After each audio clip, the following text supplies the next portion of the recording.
hors-série consacré aujourd'hui à un sujet très vaste, l'armée rouge du second conflit mondial. J'ai annoncé sortie depuis très longtemps et j'ai enfin pu trouver le temps de m'attaquer à ce sujet aussi épineux que vaste. Pour le sommaire de cette vidéo, je commencerai par vous faire un point sur les différents uniformes que cette dernière a utilisés durant tout le second conflit mondial. Je vous présenterai ensuite les différents équipements du fantassin, après quoi je vous présenterai 5 tenues réparties de 1941 à 1945. Et je finirai cette vidéo par vous conseiller quelques sites internet et livres traitant du sujet. Et on commence donc tout de suite avec un inventaire de l'uniforme utilisé par le Frontovik durant la Seconde Guerre mondiale.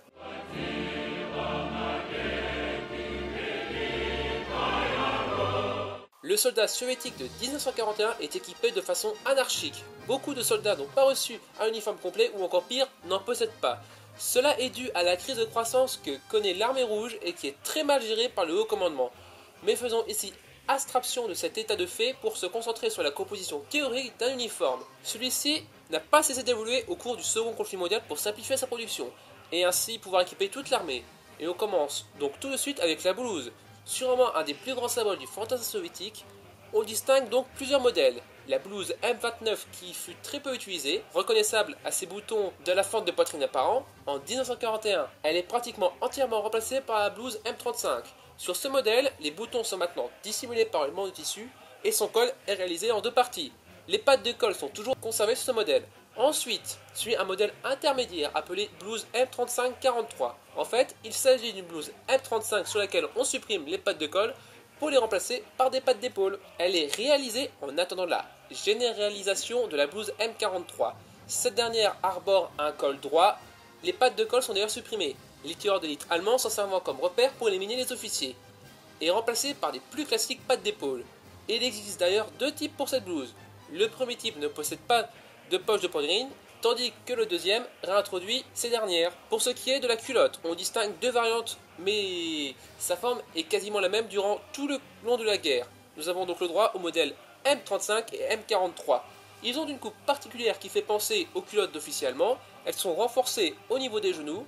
La culotte possède aussi des lacets en bas de chaque jambe pour serrer cette dernière sur les mollets. Pour ce qui est de la tête, le choix est vaste. On a tout d'abord les casques, avec le modèle 1936 et sa forme qui fait penser à celle du casque allemand. Il est aussi d'ailleurs surmonté d'un petit cimier, remplacé très vite après le début du conflit par le modèle 1939 et 1940. Ces derniers ont une coque acier identique et ont pour principale différence l'intérieur. Le modèle 1939 possédant un intérieur circulaire maintenu par 3 cuirs rivets, tandis que le modèle 1940 est composé de 3 coussinets et fixé par 6 rivets. Ensuite, vous pouvez aussi porter la très connue pilotka, équivalent de notre bonnet de police. Cette dernière n'a guère évolué et cela permet d'utiliser les modèles après-guerre sur vos tenues. On trouve aussi la boudionovka. Il s'agit d'une coiffe d'hiver ayant connu 3 grandes variantes. La M19 avec une pointe assez haute, la M22 possède une pointe moins haute avec des pattes en cuir pour le boutonnage des rabats, et enfin le modèle 27 possède des pattes de boutonnage en toile. Il nous reste la célèbre chapska, plus connue que la boudinovka. Cette dernière est pourtant officiellement adoptée qu'en 1940. Cette coiffe est d'ailleurs devenue un emblème du soldat soviétique. J'ai exprès ici fait abstraction des casquettes et c'est souvent réservé aux sous-officiers et officiers, mais très peu porté par les hommes de troupe. Pour ce qui est des chaussures, on distingue deux grandes écoles. Tout d'abord, ceux qui portent des bottes modèle 1938, et ensuite la deuxième grande famille sont ceux qui portent des broquins, eux aussi modèle 1938, le tout avec bande moltière. Ce sont principalement les deux types de chaussures que vous croiserez sur toute la durée du conflit chez le soldat de l'armée rouge. Et pour ce qui est de l'équipement hivernal, notre soldat russe porte donc une blouse Watinée Tielo-Greika, une culotte elle aussi Watinée Vatnie Charovari et des bottes Valenki qui sont réalisées en feutre compressé. Et voilà ce qui clôt ce petit récapitulatif sur les différents uniformes utilisés par le fantassin soviétique. On se retrouve donc tout de suite pour un inventaire de l'équipement de ce dernier.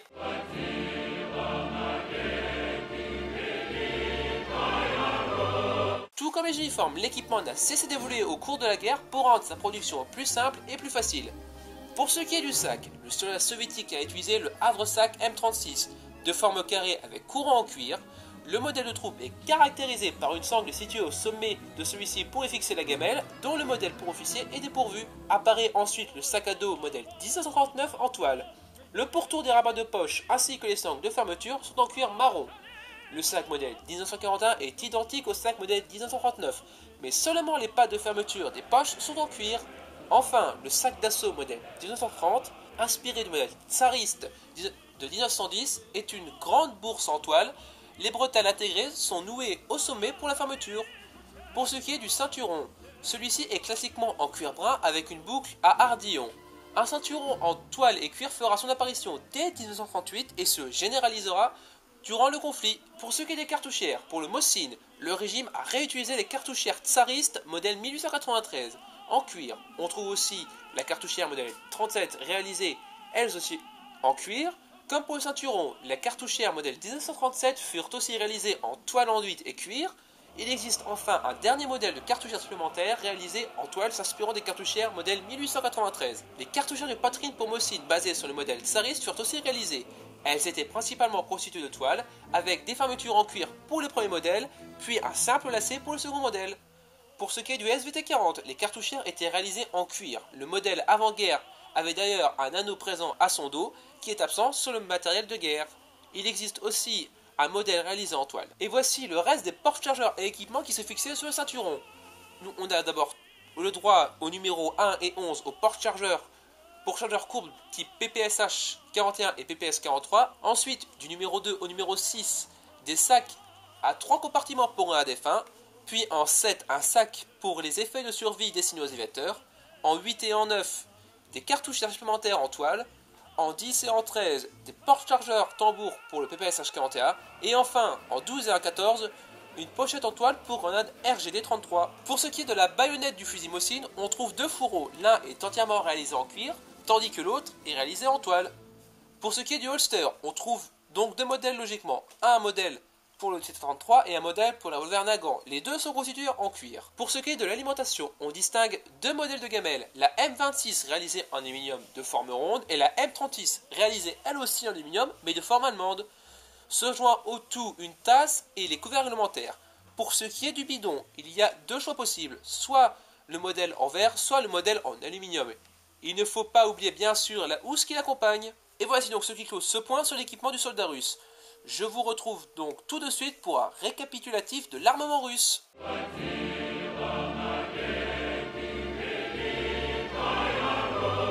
L'armement du soldat soviétique s'articule principalement autour du fusil à verrou Mosin M9130, évolution du fusil utilisé sous l'époque tsariste. Ce dernier a d'ailleurs donné naissance à deux carabines. Tout d'abord la carabine Mosin M38 qui copie le Mosin de cavalerie de l'époque tsariste, et la carabine Mosin M44 qui se distingue de la M38 grâce à sa baïonnette pliante. Au rayon fusil semi-automatique, on avait le droit au SVT 38 et 40, véritable petite merveille. Il fut malheureusement desservi par les soldats à cause de leur entretien plus compliqué que pour un fusil Mosin. Nos amis russes avaient aussi de très jolis pistolets mitrailleurs comme le PPSH 41 et son fameux chargeur camembert de 71 coups.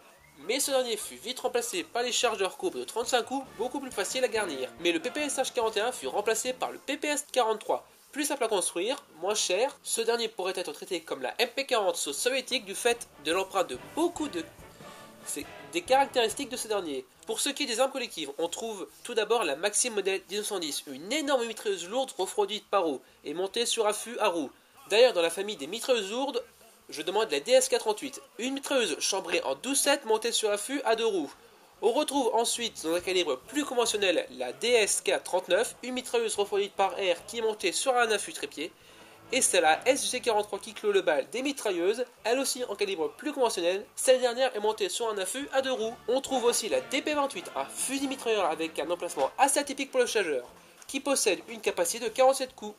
Pour les armes de poing, on a tout d'abord le revolver Nagant modèle 1895, une capacité de 7 coups, chose assez inhabituelle pour un revolver. Il côtoie le TT-33, un pistolet sur base Browning, et c'est donc ce dernier qui clôt ce florilège d'armes soviétiques, et je vous invite à découvrir 5 tenues de l'armée rouge, une pour chaque année de guerre.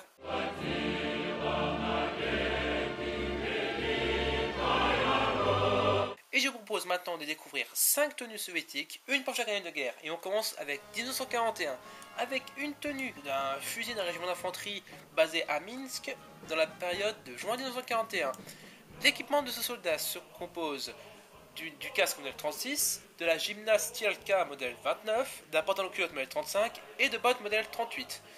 L'équipement, quant à lui, est composé d'un sac modèle 36, sur lequel est fixée la gamelle dans son étui en toile, ainsi que la toile de tente, qui est quant à elle fixée en cheval de fer sur le sac. Le ceinturon en cuir supporte le bidon, la pelle dans son étui en cuir, la baïonnette dans son fourreau en cuir, ainsi que les cartouchières pour le Mosin en cuir noir. Notre fantassin est d'ailleurs armé d'un Mosin 91-30 en 1942. C'est une tenue qui aurait été observée en février dont je fais ici l'objet. Et je vous ai d'ailleurs de vous présenter une tenue d'éclaireur avec un survêtement blanc. Donc celui-ci est à l'origine conçu pour les bataillons du skieur lors du conflit contre la Finlande.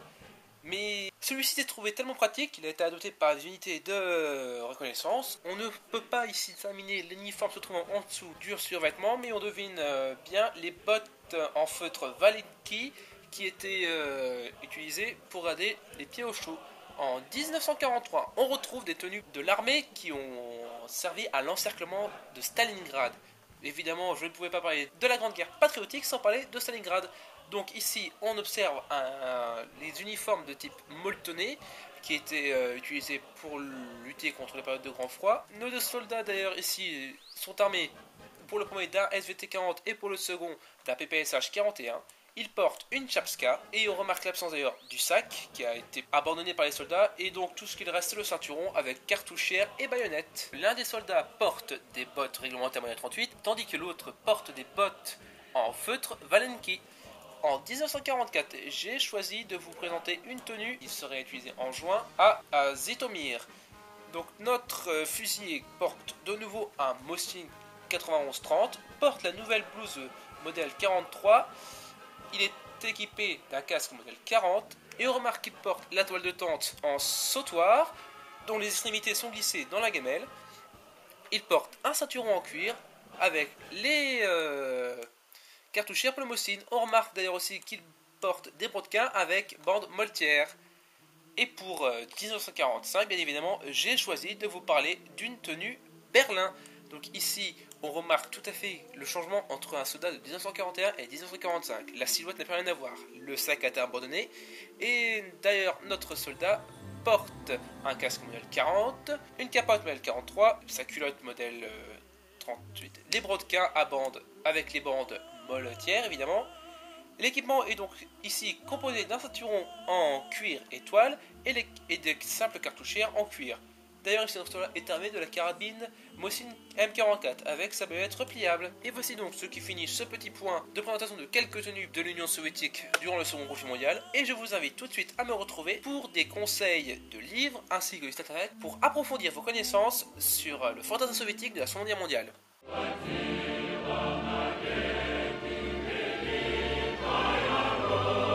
Et voici pour finir cette vidéo quelques livres et liens utiles pour vous renseigner encore plus sur le fantassin soviétique de la Seconde Guerre mondiale. Et donc je vais commencer tout de suite par le rayon livres. Et tout d'abord je vous conseille le dernier numéro de magazine Militaria qui possède un dossier entier sur le fantassin soviétique de 1942. Ensuite pour un livre plus conscrit je vous conseille l'excellent ouvrage qui se titre Le soldat soviétique de la Seconde Guerre mondiale, écrit par Philippe Riot et disponible aux éditions Histoire et Collection.